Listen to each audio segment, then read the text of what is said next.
हांव क्रांती दिनांक मुद्दम आज हांव आझाद मैदानाचेर आज सकाळी सरकारी कार्यक्रम जालो आनी त्यामुळे हांव आत्तां मुद्दम स्मारकाक फुलां घालून नमस्कार करता.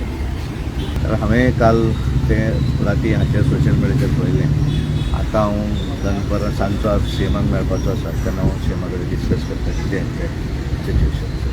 म्हणटा हांव सांजचो आज मेळपाचो आसा सीएमाक तेन्ना तांचे उलयलें. तो कशें जाता केंद्रांत मंत्री तो वेगळो आनी वीज दरवाड हो लोकल विशय आसा आनी त्यामुळे तातूंत तांचे आज हांवें हाचेर पळयलें. त्यामुळे एक्झॅक्ट दरवाड कित्याक लागून वगैरे जें आसा तें हांव सांजचो हांव मुख्यमंत्री कडेन मेळटलो तेन्ना हे दोन विशय म्हजे प्रायोरिटीन आसा. ते दोनूय विशय हांव तांचे कडेन डिस्कस करता. कमी होणे एक दरवाडीच्या संदर्भातलो आनी दुसरो आतां जशें तांच्यांनी सांगलें की काल सगळे गोंयचे कलाकार तांच्यांनी काल कलाकारीच्या विशयाचेर काल मिटींग केली आनी त्या विशयाचेर हांवें तांचे कडेन डिस्कस केलें. स्मार्ट सिटीचो विशय सीएमाचें लक्ष आसा थंयसर आनी थंयसर अजून एक्चुली तांच्यांनी स्पीडअप करपाक सांगिल्लें कित्याक लागून उरलां तें पूण बहुतेक त्या संदर्भातलो सुद्दां कारण तें एज पर टायम बॉन्ड जावं जाय कारण कितें लोकांक आमी ग्रँटेड धरपाक शकना आनी त्यामुळे तो विशय